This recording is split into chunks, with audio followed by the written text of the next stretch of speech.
Membre du district K103-4 du Lions Club International, responsables à divers niveaux se rendent depuis le 2 février à la salle de condoléances mise en place au siège du district pour exprimer leurs sentiments et laisser un mot dans le cahier de condoléances ouvert en mémoire des 6 membres décédés dans l'accident mortel de Dassazoumen. Ce vendredi, la directrice du centre de promotion sociale de Segbeya et l'une de ses collaboratrices viennent dire le dernier au revoir à ces disparus.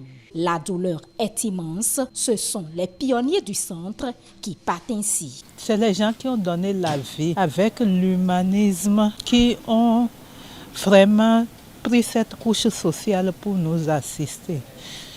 Le 3 décembre, on était ensemble. Le 22 décembre, on était encore ensemble pour que les enfants puissent vraiment faire la fête. Je ne savais pas que ça allait se passer comme ça. Allah le Tout-Puissant les accueille dans le royaume et beaucoup de courage à nous. Dans le rang des amis Lions, c'est une grosse perte, une épreuve qui ne dit pas son nom.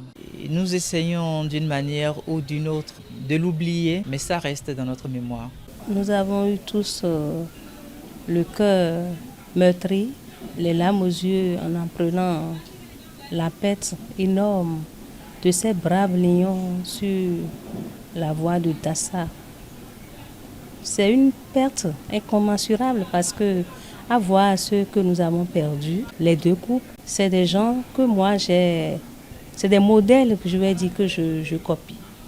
Et Mylène Ali Choquant, la brave, l'infatigable. Don de soi, amour de la communauté, autant de valeurs qu'incarnaient ces personnes douloureusement arrachées à l'affection de tous. Ils ont manifesté beaucoup de leadership, beaucoup de détermination à servir. Ils ont donné de tout leur être, de tout leur cœur, de tout leur amour à tous ceux qui souffrent, saisir les opportunités pour aider, soutenir les faibles à se relever, élever des projets qui puissent continuer à soutenir tout ce monde-là. Ils l'ont fait d'une manière ou d'une autre, de plusieurs manières. Ils l'ont montré à suffisance.